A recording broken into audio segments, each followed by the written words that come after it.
Boa noite, irmãos. Você pode abrir a sua Bíblia em Mateus 14. Ou seja, estamos na metade. Faltam só mais 14 capítulos. Está mais perto que antes.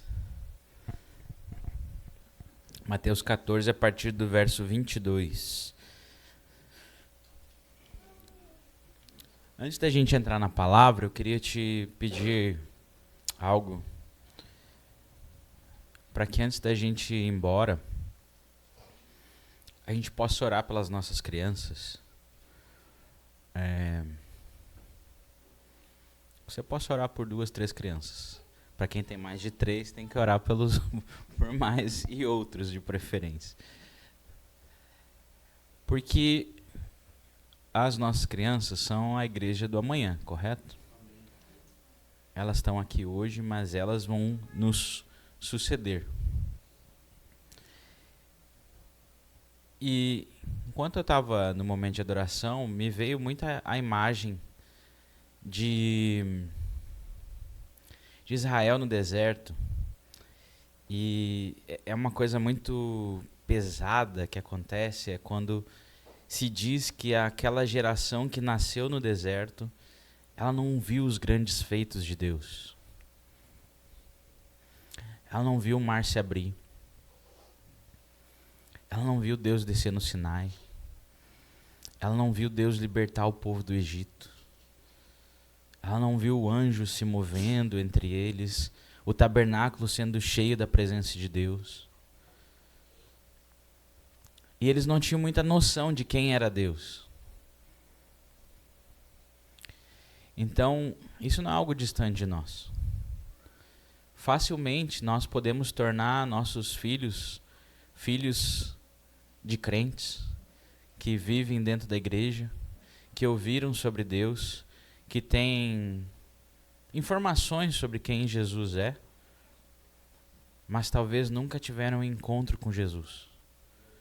E talvez nós tenhamos sido esses filhos de crentes, que talvez por muito tempo ouvimos falar muito sobre Jesus, mas nunca o conhecemos Ele como nosso Senhor, como nosso Salvador, como nosso amigo.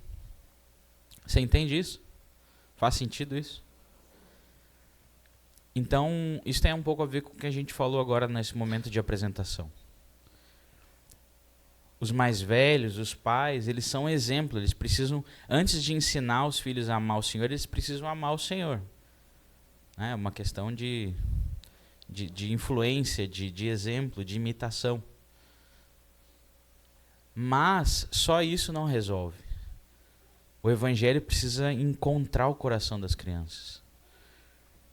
E às vezes a gente pode sair daqui de cultos abençoados, onde a gente sentiu a presença de Deus e a gente foi tocado por Deus. Mas a gente vai ter certeza de que algo poderoso é quando as crianças forem tocadas. Quando você vê uma criança com lágrimas nos olhos. Eu não estou dizendo que Deus não está nas outras reuniões. Mas quando Deus chamar a atenção das crianças de uma forma que elas pararam e elas têm um senso de pecado, têm um senso de santidade de Deus, que querem se render a Cristo, isso muda muito. E a gente facilmente pode ensinar nossos filhos a ser bons religiosos, a cumprir a lei de Deus. Então o fariseu não fica só lá no tempo de Jesus. Ele pode estar na nossa casa. Então quando você sair daqui hoje, vamos no tempo final ali de adoração, encerramento, vamos orar pelas crianças. Para que Cristo encontre com elas. E lembre de orar pelas crianças. Pegue 2, 3, 4 nomes. Ore pelos filhos dos irmãos, se você não tem filhos aqui.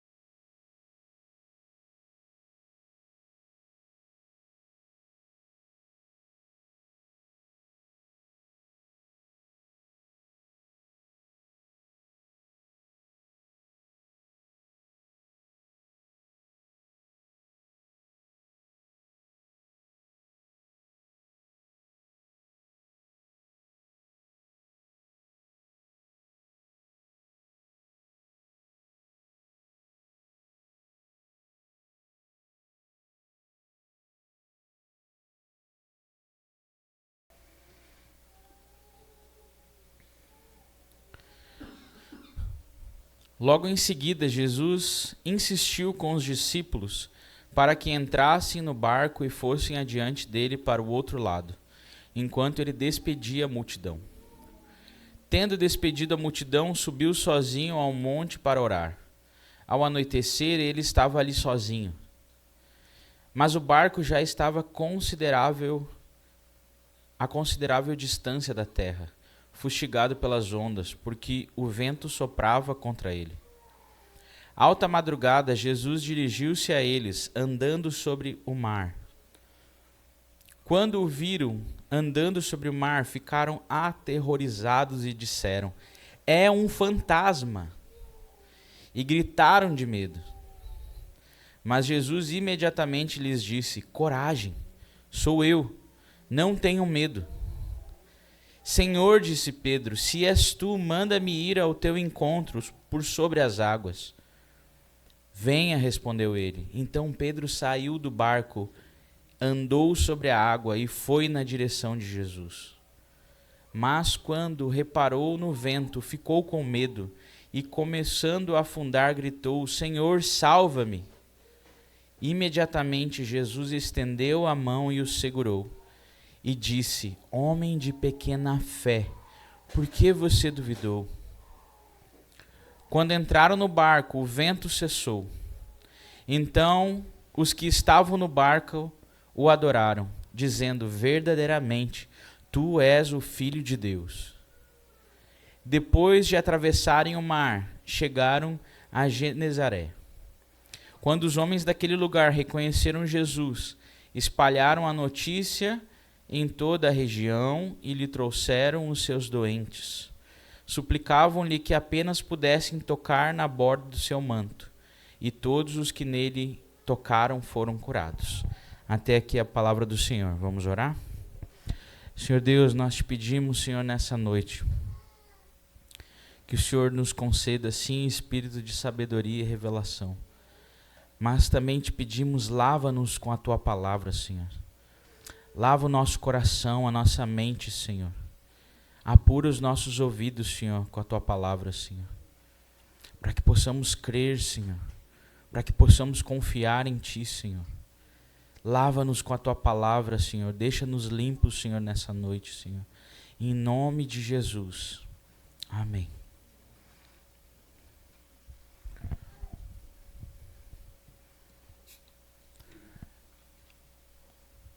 Eu ia pedir para pegar um mapinha, né? Para tentar colocar o Mar da Galileia aqui para ficar um pouco mais fácil.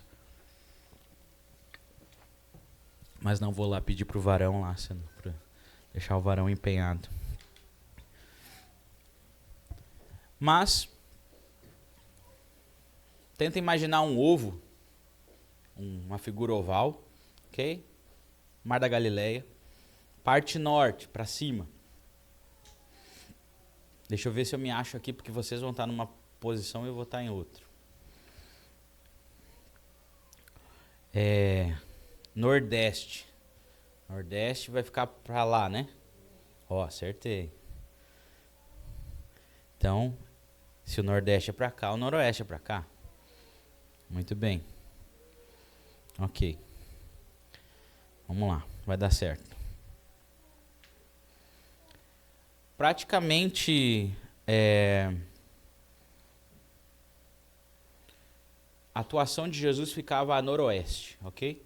Lado de Cafarnaum, Corazim,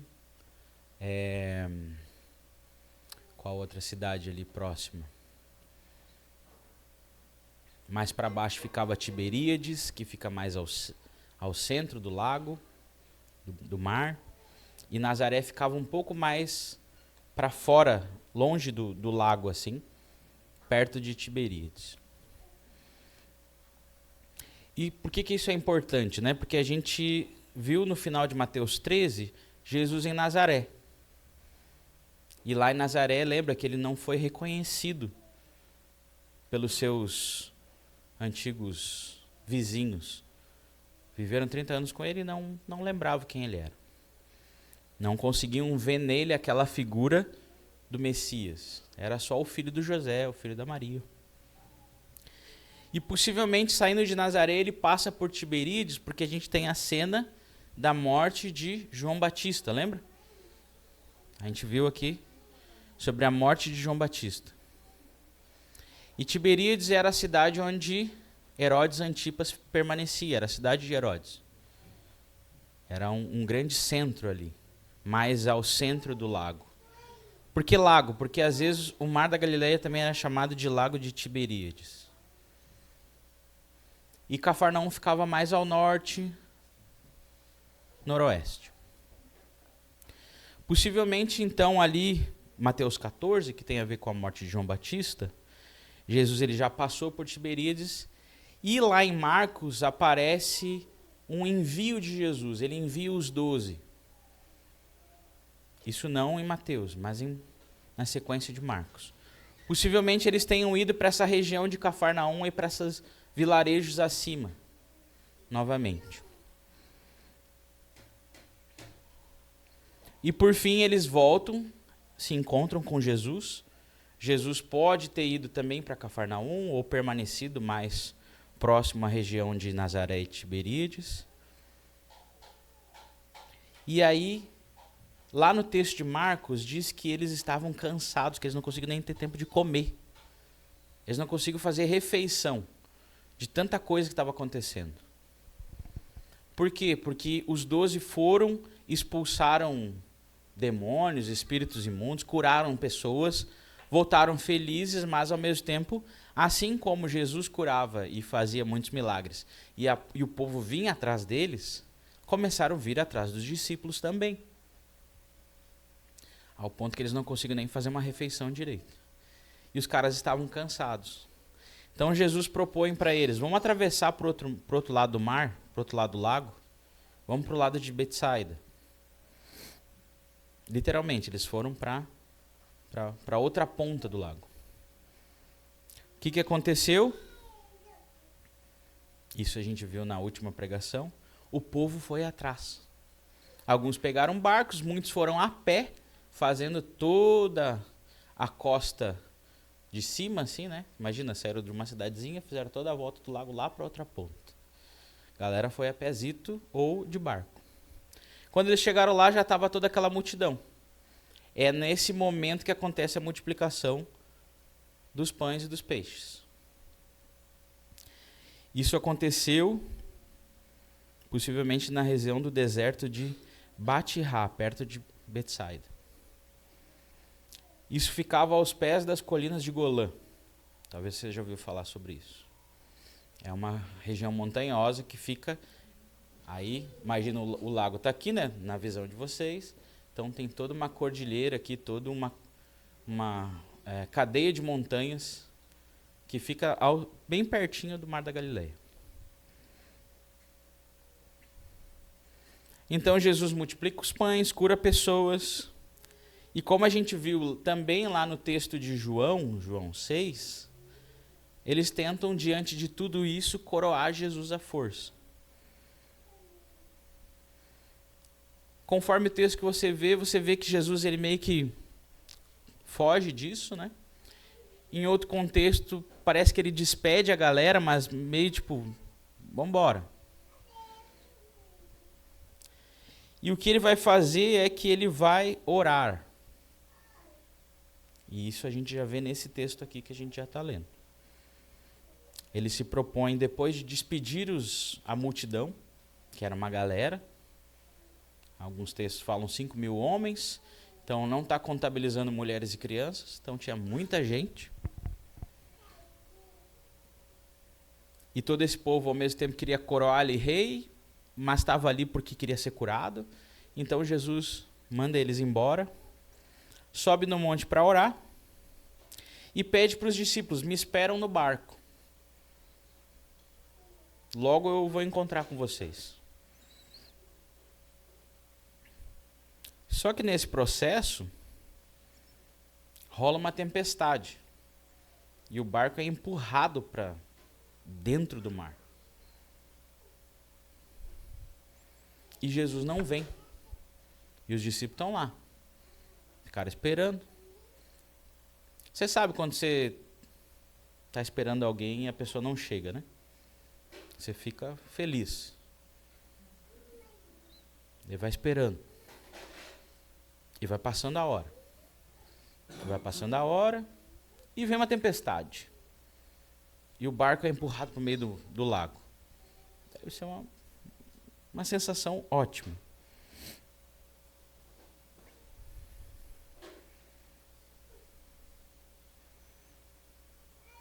Aí 3 da manhã, alguém aparece caminhando sobre as águas. Aí. Também deve ser uma sensação interessantíssima.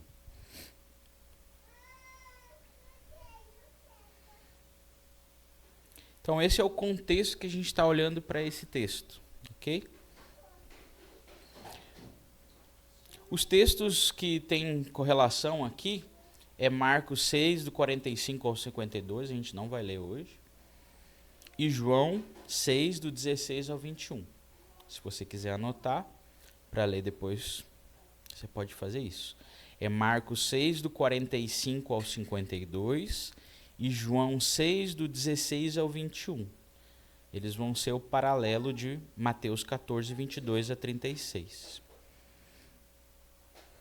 Você vai encontrar nesses textos também a palavra Betsaida, falando que eles estavam saindo para ir para Betsaida.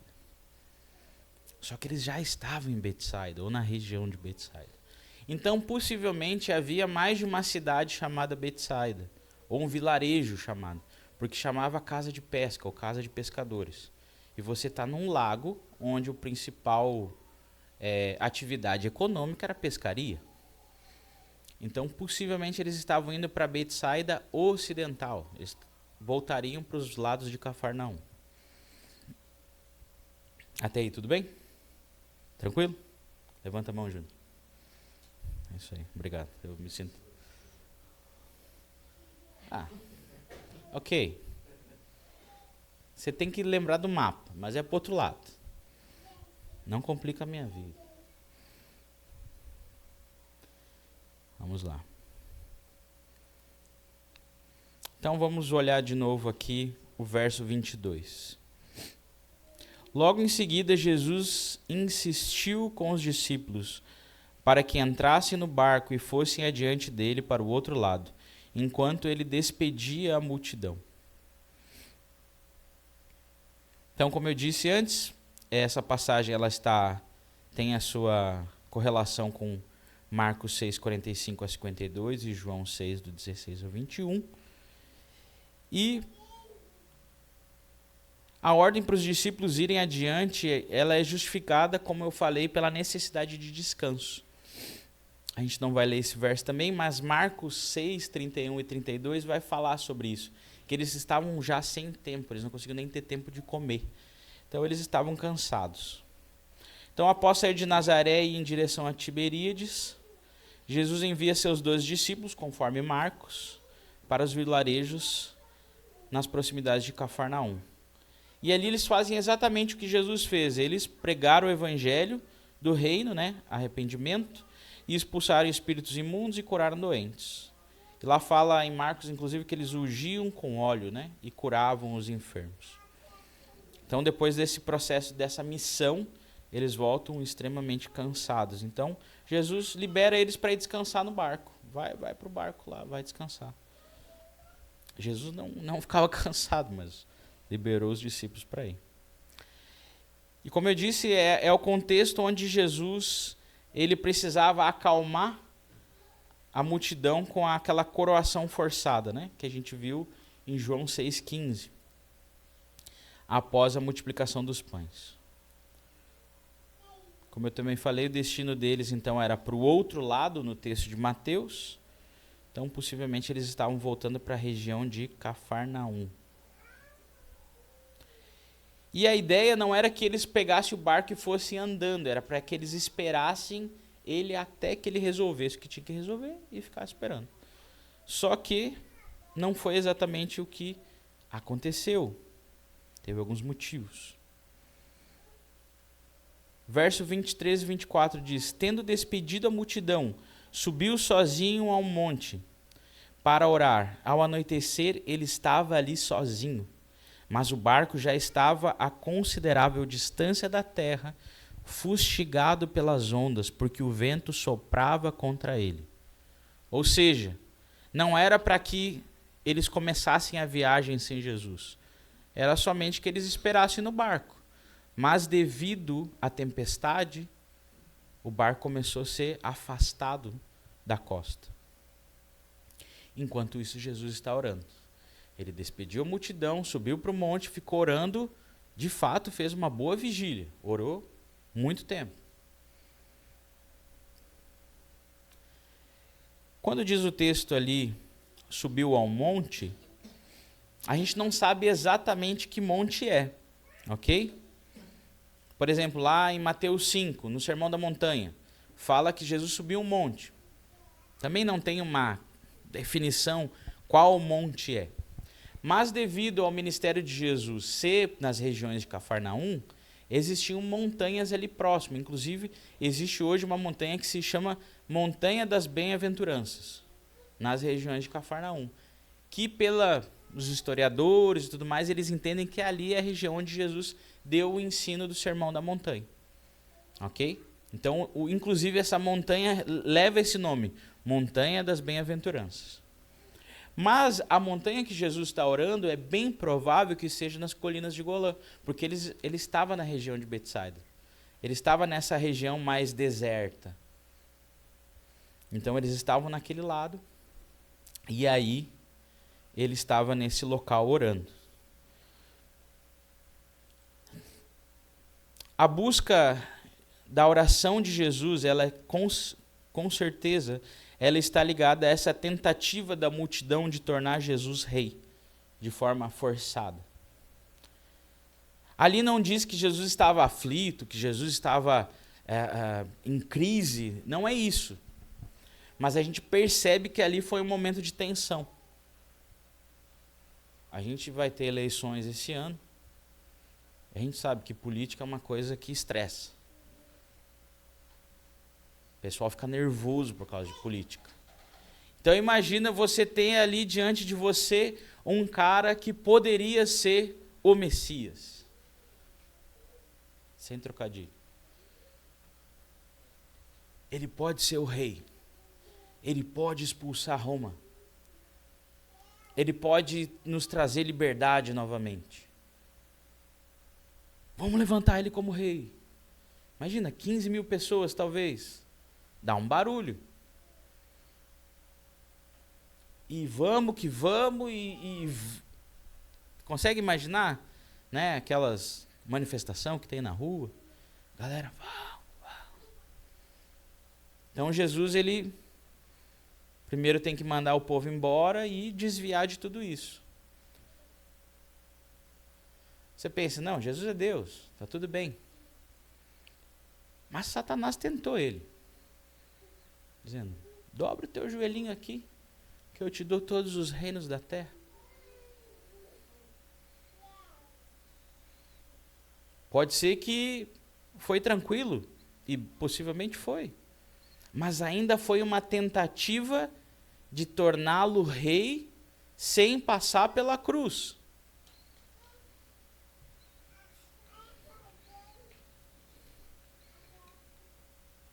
Você conseguir algo sem ter custo é bom. Você não acha? Só tem bônus, não tem ônus. Você iria... Não quero. Está aqui, uma maleta, R$1 milhão, $1 milhão. É só pegar. Não tem contrapartida? Não precisa fazer nada? Não.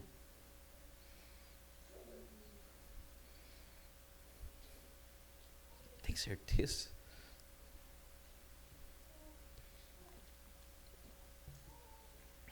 Mas Jesus, sabedor do seu ministério e da sua missão, não aceita isso. Mas para onde ele corre? Para o lugar de oração. Quando a gente é tentado, a gente vai para onde?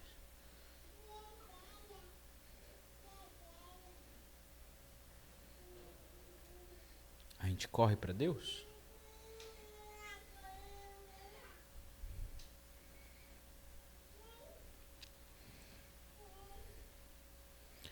Certamente ele também estava desgastado com a missão que ele vem desde Nazaré, Tiberíades, Cafarnaum, curando pessoas, muitas coisas acontecendo. Mas parece que o lugar de recarregar as baterias de Jesus é no lugar de oração. Ele trocava uma boa hora de sono por algumas horas de oração. Diante da tentação, ele foi para o lugar de oração. Diante do cansaço, ele foi para o lugar de oração. Ai, eu preciso ser mais parecido com Jesus. E vocês? Como eu preciso aprender com Jesus?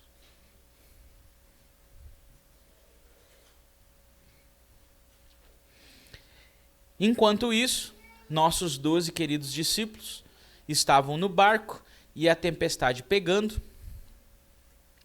Por quê? Você precisa entender isso, é importante, tá? Um pouco de geografia com física, eu acho, se eu lembro bem. As colinas de Golã ficam a mais de 600 metros de altura, ok? E o mar de Tiberíades, ou o lago de Tiberíades, ou o mar da Galileia, fica a 200 metros negativo abaixo do mar. Então dá uns 800 metros aí. E lá em cima, às vezes, tem até neve, tem gelo. Então vem a frente fria e encontra com ar quente e úmido perto do lago e tempestade. Então lá tem tempestade direto.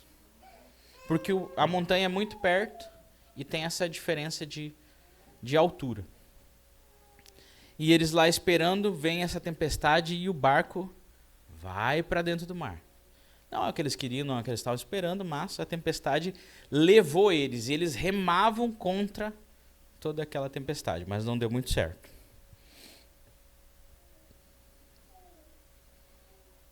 E aí a gente chega no verso 25.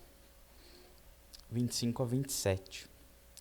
Alta madrugada, Jesus dirigiu-se a eles, andando sobre o mar. Quando o viram andando sobre o mar, ficaram aterrorizados. E eu acho que aterrorizados era aterrorizados mesmo. E disseram, é um fantasma. Mas falaram gritando, né? E gritaram de medo. Mas Jesus imediatamente lhes disse, coragem, sou eu, não tenham medo.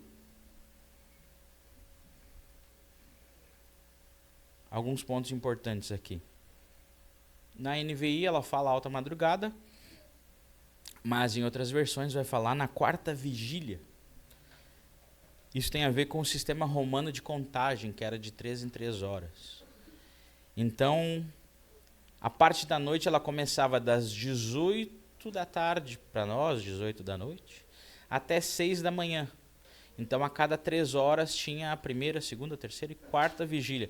Então, o horário que Jesus possivelmente caminhou sobre as águas é entre 3 e 6 da manhã. Mas 6 da manhã já o sol está nascendo.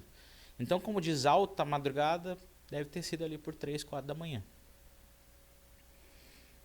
O sistema judaico era dividido em 3 vigílias, de 4 horas.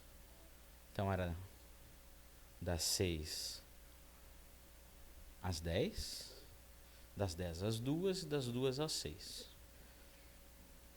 Mas a ideia era só isso, a questão de contagem do tempo das vigílias noturnas.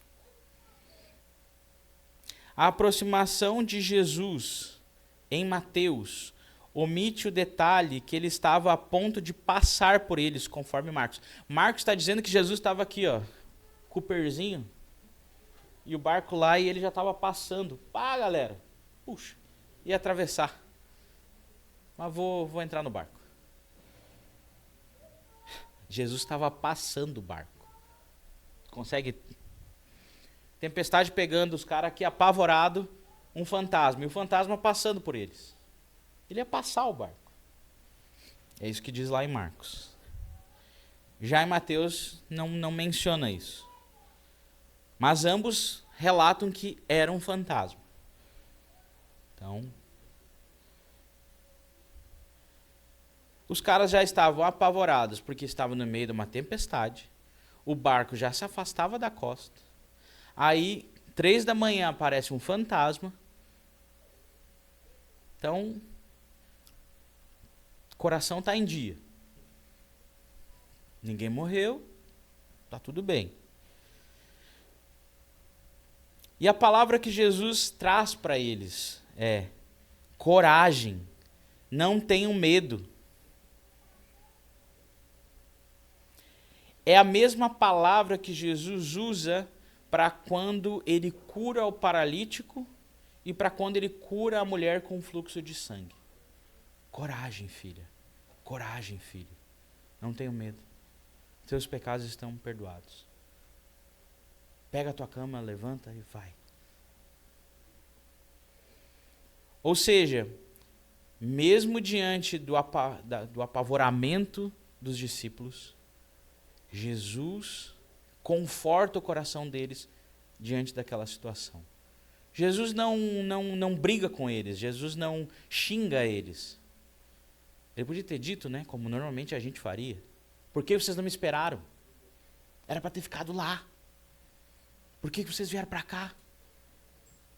Jesus não fica perguntando isso para eles. Sabendo de tudo que está acontecendo, Jesus só diz para eles: calma, fiquem bem. Está tudo bem, eu estou com vocês agora.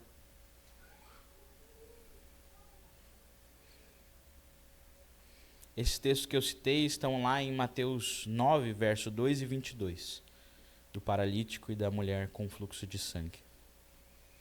Só que ele diz mais uma palavra, e essa palavra é extremamente importante.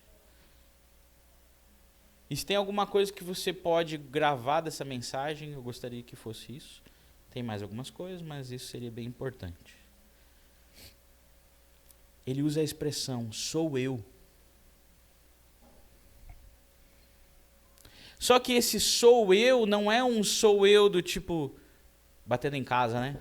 Oi, amor, sou eu. Não é esse sou eu. Esse sou eu é eu sou.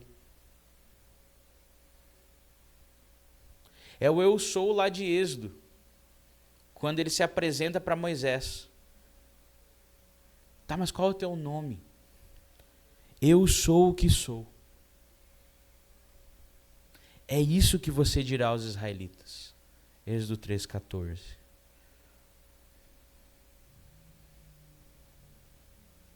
Ou Isaías 51,12 diz: eu mesmo sou quem a consola.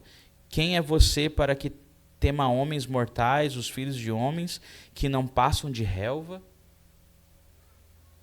É esse Deus que se apresenta para Israel, é Jesus de Nazaré dizendo: sou eu sou. Tenham coragem, não temam. Ele se apresenta como o Senhor deles, como o Deus deles, aquele que comanda todas as coisas, aquele que inclusive já tinha acalmado a tempestade.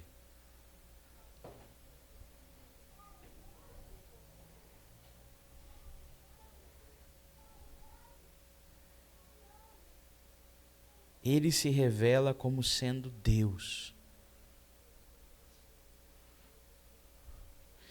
E é nesse cenário que nós encontramos uma coisa extraordinária.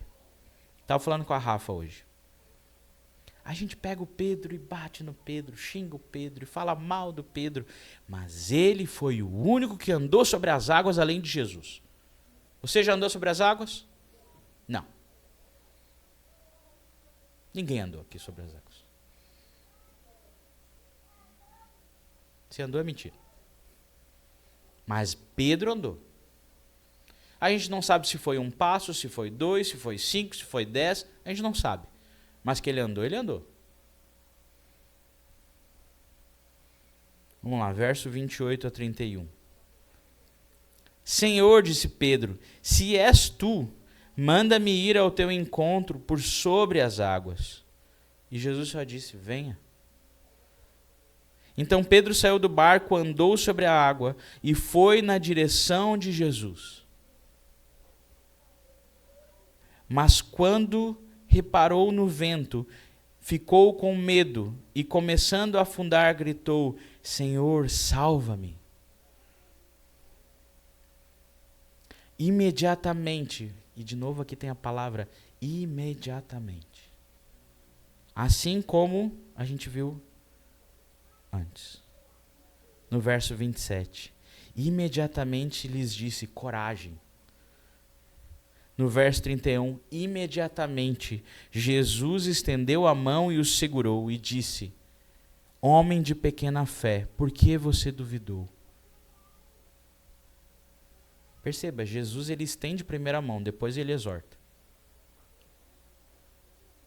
A gente normalmente exorta e às vezes estende a mão.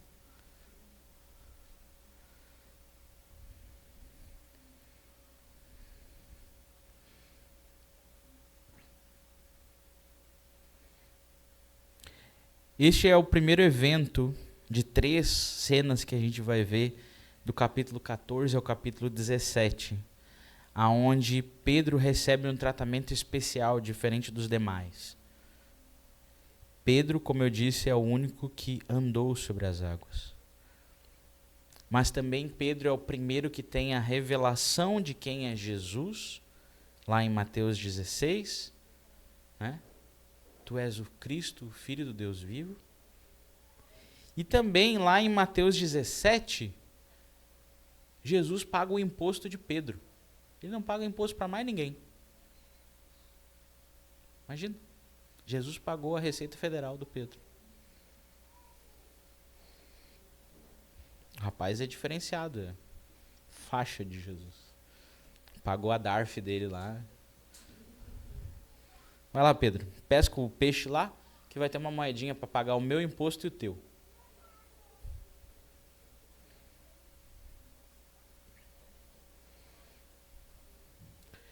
Esse cenário de Pedro caminhando sobre as águas em tempestade, para a mentalidade judaica, era um sinal de caos, de confusão. Águas era um sinal de coisa ruim. E água em tempestade, então, era o lugar do Leviatã. Era o lugar do mal, do coisa ruim. Então imagina, de madrugada, tempestade, barco, aparece um fantasma, a gente já descobre que não é mais fantasma, é Jesus. Mas tudo aquilo está acontecendo. E o Pedro tem coragem, ele diz: se é tu, Senhor, deixa-me caminhar sobre as águas. E ele caminha, a gente sabe que ele caminhou. Mas o ponto é que em algum momento ele deixou de olhar para Jesus, e nós falamos sobre isso aqui hoje, né? Fixar os nossos olhos em Jesus. Ele deixou de olhar para Jesus e olhou para os ventos, olhou para as ondas e começou a afundar.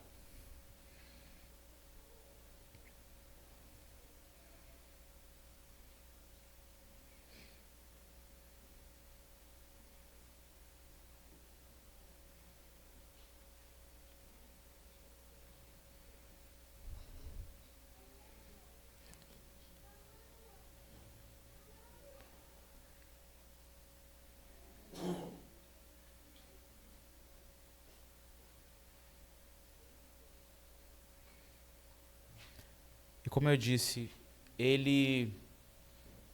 Jesus estende a mão para Pedro. E só depois ele exorta ele. Deus, na pessoa de Jesus, continua salvando, mas não significa que ele deixa do jeito que está. Né? Fica de qualquer jeito. Não. Jesus, ele salva Pedro. Ele estende a mão. Ele traz Pedro de volta. A gente não fala sobre isso, mas possivelmente Pedro voltou a andar sobre as águas. Porque ele estava longe do barco. Ele caminhou sobre as águas, afundou, Jesus vai até ele, dá a mão e eles vão de mãozinhas dadas até o barco de novo. Ele continua andando sobre as águas. mas agora com Jesus. Ou seja, ele andou de fato sobre as águas.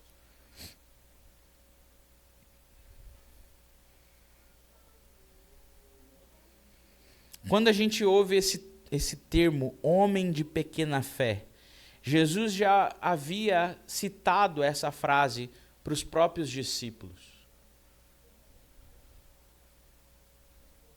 Lá no Sermão da Montanha, ele falou isso, em Mateus 6. Ele falou que se Deus veste assim a erva do campo, que hoje existe e amanhã é lançado no fogo, não vestirá muito mais a vocês, homens de pequena fé? Ele está falando de sustento, está falando de recursos, do cuidado do dia a dia. Ou seja, não é só sobre andar sobre as águas que a gente é homem de pequena fé. Não é só sobre o sobrenatural. No natural também a gente é homem de pequena fé. A gente desconfia que Deus pode nos sustentar. Ok? Ou na casa de vocês isso não... essa incredulidade não bate?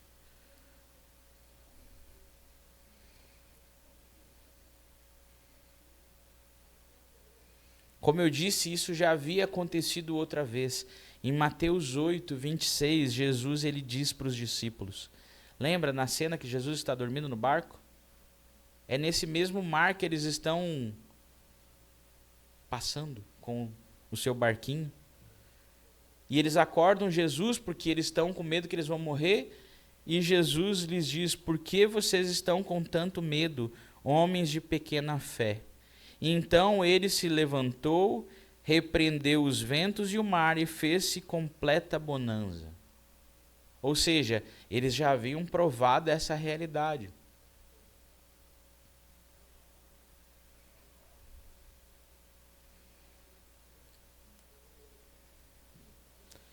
Isso demonstra que mesmo diante de várias situações que aconteceram, milagres, palavras de Jesus, Jesus se revelando, Jesus mostrando o seu amor, o seu cuidado e tudo mais, ainda havia dureza de coração, ainda havia desconfiança, ainda havia um olhar para si mesmo, ainda havia um olhar para as adversidades, que fizeram Pedro tirar os olhos de Jesus.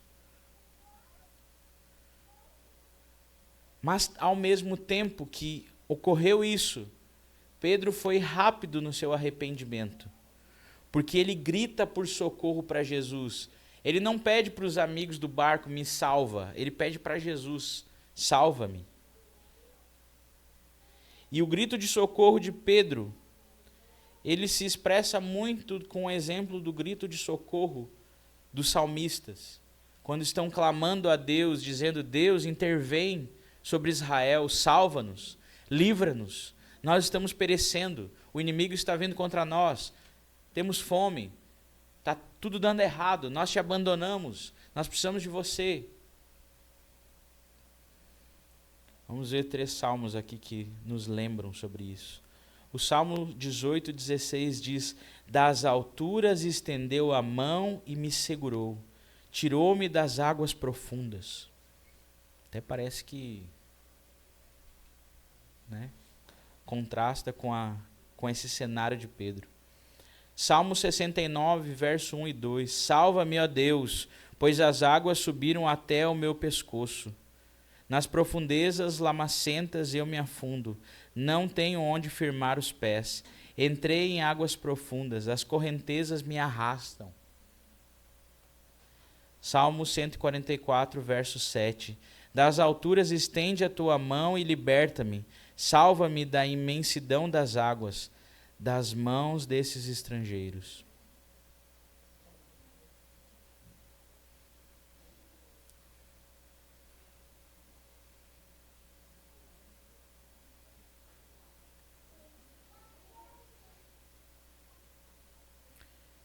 Se do verso 25 ao 27 existe a revelação de quem Jesus é, quando ele diz eu sou. Nós temos do verso 28 ao 31 a revelação de um homem ousado como Pedro, que quer estar perto de Jesus, que anda sobre as águas, vive o sobrenatural,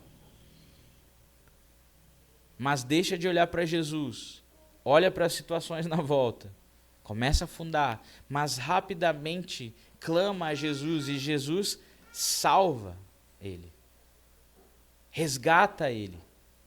Mas Jesus não deixa de exortá-lo e dizê-lo: você é um homem de pequena fé.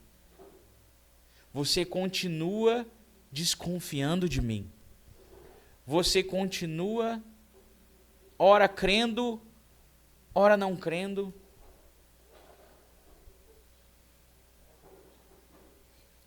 E por isso ele pergunta: por que você está duvidando?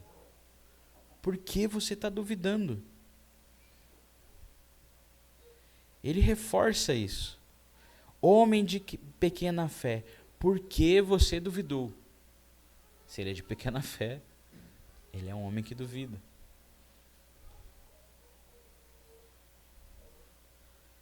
Mas Jesus não fica ali exortando horas e horas e horas e horas, repetindo e repetindo a mesma coisa.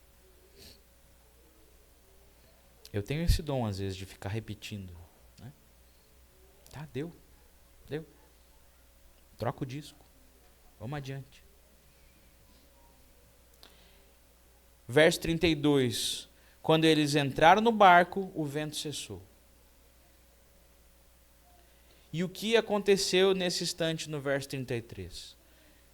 Então os que estavam no barco o adoraram, dizendo: verdadeiramente tu és o Filho de Deus.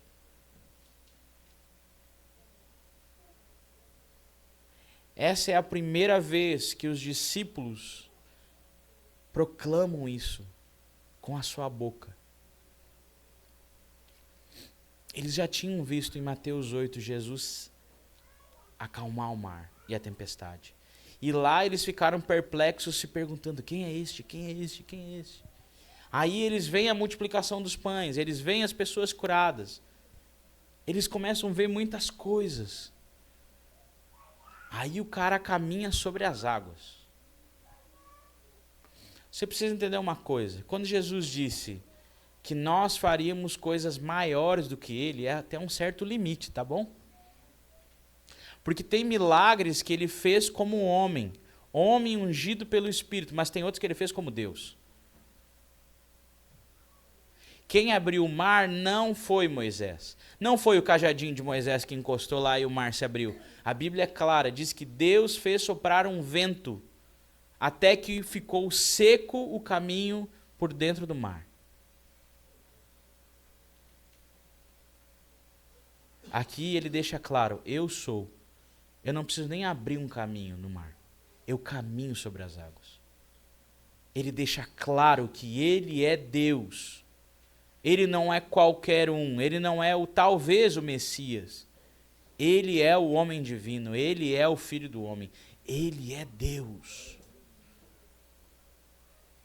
E agora ele não precisa falar nada. Ele só bota o pé dentro do barco e tudo se acalma.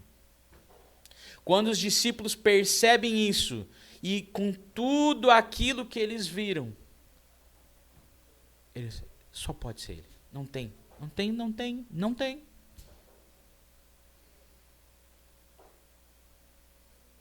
Eliseu no máximo fez o machado subir, mas o cara caminha sobre as águas. Tem que ser ele. O maior referencial de profeta caminhou no mar, mas foi Deus que abriu, mas ele caminhou sobre as águas. Não tem nada que se compare a isso.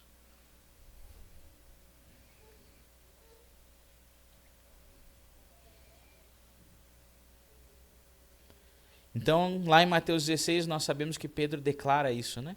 Tu és o Cristo, Filho do Deus vivo. Mas aqui eles já entendem que ele é o Cristo, o Filho de Deus.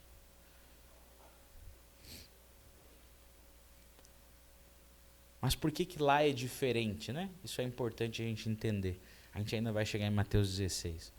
Porque aqui ainda havia essa mistura de confusão, de crer e incredulidade. Marcos vai falar que eles estavam com o coração ainda duro por causa da multiplicação dos pães. E, eles não conseguiam entender, era muito... Quando a Bíblia diz, eles ficavam perplexos. Eles tentavam pensar 2 mais 2 é 4, mas não tem como 5 mais 7 encher 12 cestos. O racional deles não batia, não dava. Aí ele caminha sobre as águas. Ele é o Filho de Deus, mas alguns... Será que é mesmo? Os caras eram difíceis. O cara caminhou sobre as águas, multiplicou os pães, curou todo mundo. E o cara assim, será que ele é o profeta? Será que ele é o Messias? O que mais tinha que fazer, né? Então, essa dureza de coração era constante com os discípulos. Eu não estou nem falando da multidão. Eu não estou nem falando de pessoas que mal conheciam Jesus. E isso é um alerta para nós. Não significa que você vir no culto todo domingo, que você ser crente há 40 anos, te faz ter um coração que crê em Jesus de forma tranquila. Porque Ele pode fazer milagre em cima de milagre na sua família, na sua vida, e você ainda ficar duvidando dEle. Ainda não ter certeza se é Ele que está botando o pão de cada dia na sua mesa. Ainda confiando mais no seu braço do que nele. Não pense que você é melhor que aqueles 12 judeus naquele barquinho. Porque mesmo eles vendo tudo que eles viram, eles duvidaram. Nós ainda duvidamos.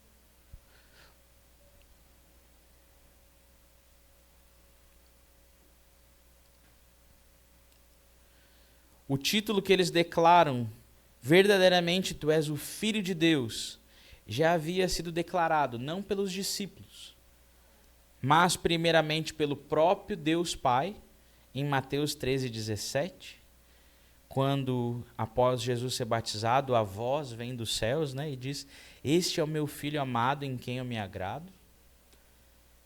Também o diabo, né, logo após, na sua tentação, diz, se és o Filho de Deus, mande que estas pedras se transformem em pães. Ou seja, o diabo também já sabia que ele era o Filho de Deus. E o próprio Jesus, em Mateus 11:27. Na verdade, antes um pouquinho, quando ele ensina o Pai Nosso, fica subentendido, né? Mas em Mateus 11:27 ele coloca, todas as coisas me foram entregues por meu Pai. Ninguém conhece o Filho a não ser o Pai. E ninguém conhece o Pai a não ser o Filho e aqueles a quem o Filho o quiser revelar. Então fica subentendido ali, né, que ele é o Filho, Deus é Pai. Então ele é o Filho de Deus, né? Mas é só em Mateus 14, nesse momento depois de Jesus andar sobre as águas, que eles reconhecem que ele é o Filho de Deus.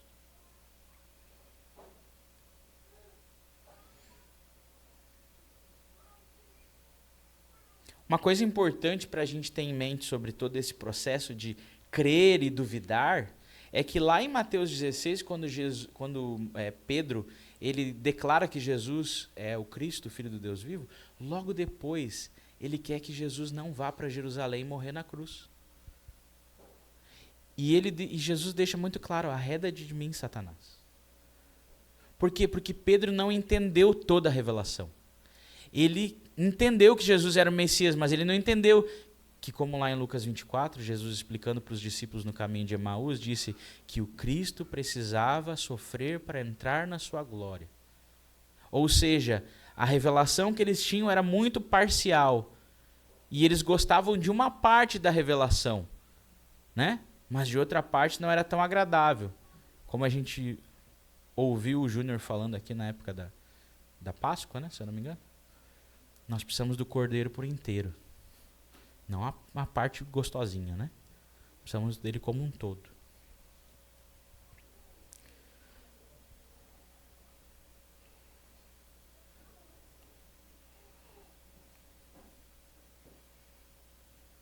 Então, como eu disse, no relato de Marcos fala muito mais sobre essa dureza de coração, enquanto no relato de Mateus fala sobre esse reconhecimento de que Jesus é Deus. Mas eu queria que você pensasse um pouco. Porque às vezes a gente lê os textos, as narrativas, e a gente não pensa muito. Não tenta pensar no contexto de tudo que está acontecendo. Então, não era simples olhar para um homem supostamente galileu. Nós sabemos pela Bíblia que ele nasceu em Belém, na Judéia. Mas para eles ele era um galileu, que nasceu em Nazaré, que não tem nada em Nazaré. Que fora indicado por um tal João Batista de que era o Cordeiro de Deus, o Messias. Mas quem é João na fila do pão, né? É o filho do sacerdote. Mas é a ovelha negra da família, né? Porque, ele deveria ter sido sacerdote. O que ele está fazendo no deserto? Então, né? Cadê os bons costumes? O que esse tal de Zacarias e essa Isabel fizeram? Não educaram bem essa criança, né? Que deveria estar lá em Jerusalém, ministrando. O que está fazendo no deserto? Aí esse tal de João aí, está falando que esse tal de Jesus de Nazaré é o Messias. Então ele seria o batizador, aquele que batizaria com o Espírito da nova aliança e tiraria o pecado do mundo. Um homem que nasceu em Nazaré vai tirar o pecado do povo? Quem é este homem que perdoa pecados, que cura os enfermos, expulsa os espíritos imundos, anuncia o reino esperado e que proclama uma mensagem de arrependimento? Ele é somente um homem? Ele é Deus? Ele é o Filho de Deus? Ele é um profeta? Ele é o profeta? Ele é divino? Você consegue imaginar as muitas perguntas que estão na cabeça da galera? Daí ele pergunta, o que estão dizendo sobre mim? Estão dizendo aí que é Jeremias. Ou é João Batista que reencarnou, ressuscitou, Elias.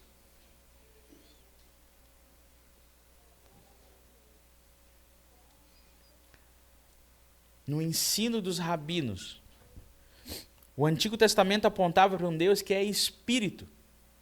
É espírito. Não é homem. Não toca. Só que os rabinos são uma coisa, outra coisa é a Bíblia. Caiu aqui o negócio. Aleluia, glória a Deus.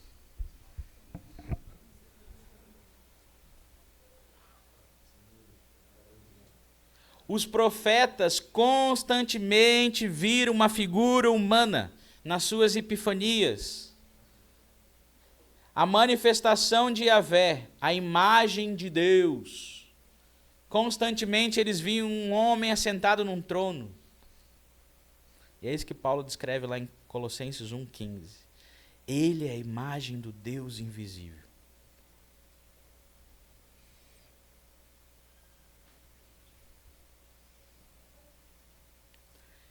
Depois de Jesus ressuscitar e chamar a galerinha para dar a grande comissão, lá em Mateus 28:17 diz assim: quando o viram, o adoraram, mas alguns duvidaram. Então essas perguntas estavam na cabeça deles, eles estavam pensando, a galera estava falando, Jesus era assunto. Todo mundo estava falando de Jesus. Já lá em Mateus 4 diz que o pessoal vinha de tudo que é canto, porque a fama de Jesus era grande. Eles estavam discutindo, mas é filho de José, não é, filho de Deus, não é. Então, esse alvoroço todo. Então pensa, não era tão fácil você dizer assim, simplesmente, sim, é Jesus, filho de Deus, veio do céu, é divino e é humano, né? A gente vai ler lá na teologia, nas doutrinas, nos concílios, nos credos. É muito fácil ler nos credos agora. Mas imagina lá no dia a dia. Acreditar nele naquele cenário. Não era tão simples. Você não pode ser tão simplista de jogar dizendo: esse povo era um coração duro, muito mal.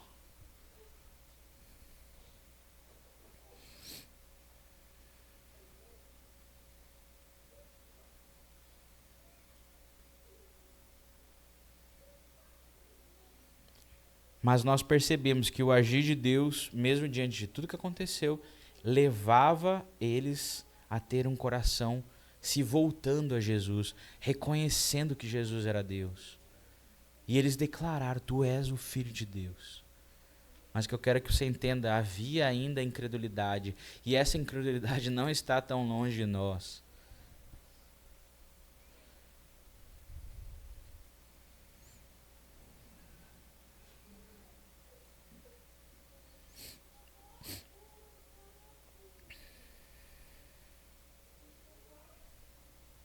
Por fim, nós chegamos nos versos 34 e 36, quando Jesus ele chega em Genezaré. Depois de atravessar o mar, chegaram a Genezaré. Quando os homens daquele lugar reconheceram Jesus, espalharam a notícia em toda aquela região e lhes trouxeram seus doentes. Suplicavam-lhes que apenas pudesse tocar a borda do seu manto, e todos os que nele tocaram foram curados. É tão lindo ver esse contraste. Os discípulos viram a multiplicação dos pães. Viram Jesus caminhando sobre as águas. E ainda duvidavam se ele era o Filho de Deus. E um povo de uma terra de Genezaré, não tão importante, pediram: se der só para encostar na sua roupa. É como aquela mulher do fluxo de sangue. Ele vai passar por aqui. Se eu puder só encostar na roupa dele.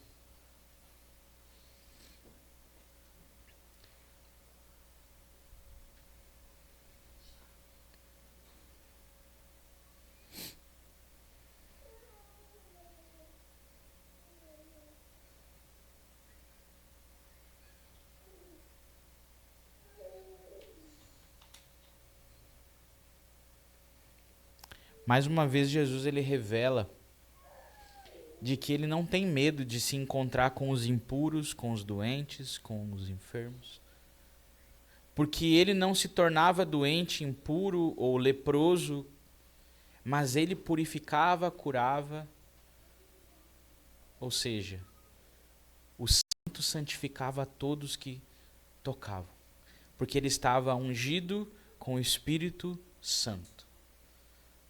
E assim como no tabernáculo, aquilo que era do lugar santíssimo e estava ungido com o óleo santíssimo, tudo que tocasse santificava, ele muito maior do que o tabernáculo, aonde passava, curava e santificava a todos.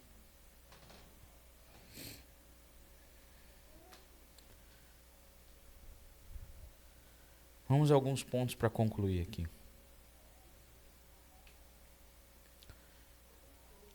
Nosso conhecimento sobre Jesus normalmente é limitado. Ok? Assim como os discípulos, muitas vezes não o reconhecemos no meio das adversidades, das tempestades, e o confundimos com nossos próprios medos. Precisamos de revelação contínua de quem Jesus é. Ora nós cremos, ora nós duvidamos. Isso é o efeito da rebelião, do pecado, da queda contra Deus. Nós desconfiamos da bondade de Deus, nós desconfiamos do cuidado de Deus, achando que podemos resolver as coisas pelas nossas próprias forças, como se fôssemos deuses. Essa é a proposta lá de Gênesis 3. Vocês conseguem resolver sozinhos, vocês não precisam de Deus. Esse mal permanece e continua. É diante das adversidades, eu estou usando essas palavras para não tentar fazer sobre os ventos dos seus problemas. Mas pode fazer, não tem problema, tá? Os ventos contrários, as tempestades, os perigos, os medos de morte que nos assediam todos os dias na nossa mente. Acho que deu um barulho aí, hein? Tá chovendo.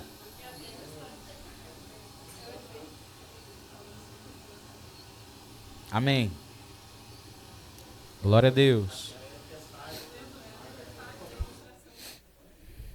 Olha aí. Até feito... Agora eles desligaram tudo. Som. Obrigado.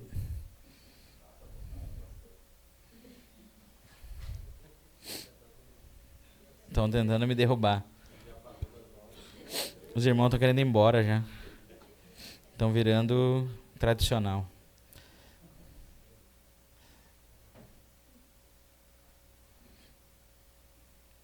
Então é diante das adversidades que somos quebrantados. Foi no momento que Pedro afunda que ele clama por socorro. Parece que é o jeito de Deus. Quando nós somos quebrados, quando nós somos afligidos, nosso coração se dobra. A tempestade expõe as nossas limitações e nos leva a gritar como Pedro: salva-nos, Senhor. E aqui ele sabe que Jesus é Deus. Reconhecemos a necessidade de sermos salvos por Deus. Quando o Senhor estende a mão e nos salva, recebemos a revelação profunda do seu amor e misericórdia. Ele não é apenas um mestre, ele é o eu sou. Ele faz novas todas as coisas. Ele não se contamina com o nosso caos, mas purifica todos aqueles que se achegam a ele, trazendo paz. Mas ele alinha o nosso coração, ele nos exorta, ele não nos deixa viver nessa pequena fé. Ele não diz para a gente, permanece desse jeito, duvidando. Não, ele lembra.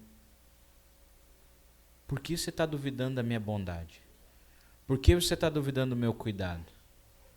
Porque as coisas não saíram do jeito que você queria? Porque eu mandei você ir mais cedo para o barco e veio a tempestade? Porque você fez uma programação que você iria comigo e ficaria tudo bem? Pensem na sua vida, de quando as coisas não saem exatamente como você quer. E você rapidamente esquece de Deus. E rapidamente esquece do cuidado de Deus. Mas a gente tem esse contraste de um povo que viu muitas coisas e ainda duvida, enquanto outros que talvez não viram muitas coisas, mas só de tocá-lo, creem que podem receber a graça de Deus. Nós temos que ter cuidado para que as muitas informações sobre Jesus não nos afastem de Jesus. Para quem me conhece sabe que eu não estou falando sobre não estudar teologia, sobre não ler livros, não estou falando disso não. Mas eu estou falando sobre a gente ser muito conhecedor das informações sobre Jesus, mas a gente não ser conhecido por Jesus, íntimo de Jesus, reconhecendo e dobrando nossos joelhos como Ele sendo o Senhor e Deus nosso, e também sendo nosso amigo.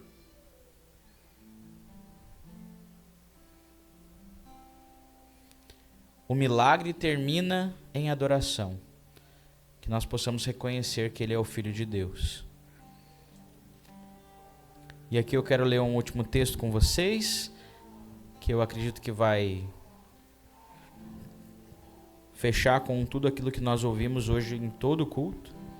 Hebreus 12, 1-4 diz: portanto também nós, uma vez que estamos rodeados por tão grande nuvem de testemunhas, livremo-nos de tudo que nos atrapalha e do pecado que nos envolve, e corramos com perseverança a corrida que nos é proposta, tendo os olhos fitos ou fixos em Jesus, autor e consumador da nossa fé. Ele, pela alegria que lhe fora proposta, suportou a cruz, desprezando a vergonha, e assentou-se à direita do trono de Deus. Pensem bem naquele que suportou tal oposição dos pecadores contra si mesmo, para que vocês não se cansem nem se desanimem. Na luta contra o pecado, vocês ainda não resistiram até o ponto de derramar o próprio sangue.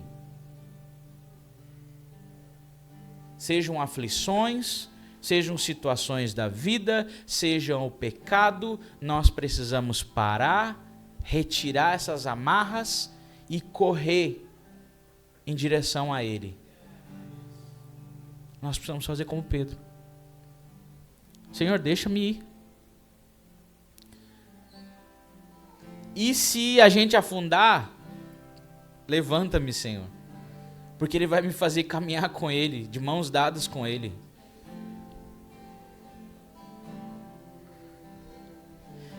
Então esse é o momento para você olhar para si mesmo, para você perceber se você tem crido ou se você tem duvidado.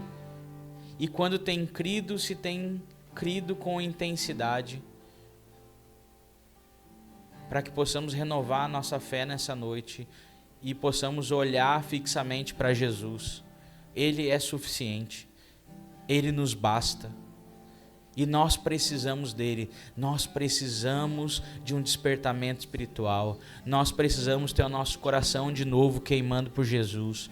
Nós precisamos ser cheios do Espírito, nós precisamos pegar a nossa Bíblia e lê-la, porque a Bíblia diz, ela mesma fala sobre ela, que a palavra de Deus nos lava e nos limpa, assim como ela também nos diz que nós devemos nos reunir e orar e proclamar a bondade de Deus uns para os outros, para o nosso coração não ser endurecido, e também falar com salmos para sermos cheios do Espírito. Ou seja, nós não podemos colocar na conta de Deus. Nós precisamos ser intencionais na comunhão, no partir do pão, na oração e na Bíblia. Como Atos 2,42 diz, eles eram perseverantes. E Jesus se manifesta no meio da igreja. Apocalipse 1 diz que ele anda entre os candelabros. Não vai ser sozinho que você vai ter uma revelação de Jesus. É na comunhão dos santos que ele vai se revelar. Vamos ficar de pé. Vamos fixar os nossos olhos em Jesus. Creia que você pode fechar os seus olhos e contemplar o Senhor da glória. Ele não está limitado ao tempo, ao espaço. João um dia estava preso na ilha de Patmos. E ele viu o Cordeiro. Em nenhum lugar da Bíblia diz que isso ficou restrito aos apóstolos ou somente a João. Os morávios, enquanto oravam, viram o Cordeiro imolado. E isso fez eles viverem uma reunião de oração de 100 anos. E se entregar a missões como um dos maiores movimentos missionários. Então, não limite o poder de Jesus. Aquele que andou sobre as águas pode fazer o que ele quiser, porque ele não é um leão domesticado. Você precisa abandonar a sua incredulidade. Você precisa ser humilde como o povo de Genezaré. Deixa-me tocar no teu manto. Senhor Jesus, nós nos colocamos diante de você nessa noite, Senhor. Toca os nossos corações e retira a incredulidade, Senhor. Que o fogo do teu Espírito tire toda a frieza espiritual que há em nós. Toca-nos aqui, Senhor, e toca os nossos irmãos que não puderam vir nessa noite, Senhor. Toca cada membro da comunidade Corandeus, Senhor. Pedimos por um despertamento espiritual, Senhor, nesses dias, Senhor. Pedimos, Senhor, nós precisamos de avivamento, Senhor. Nós precisamos, Senhor, que você derrame o seu Espírito, Senhor. Ó, Senhor, nós pedimos, como Joel disse, Senhor, é tempo de derramar o teu Espírito, Senhor. Nós queremos rasgar os nossos corações, Senhor. Nós queremos reconhecer, Senhor, que se você não estiver conosco, nós não temos nada. Queremos ser intencionais, Senhor. Nós queremos abrir nossas Bíblias. Nós queremos orar, Senhor.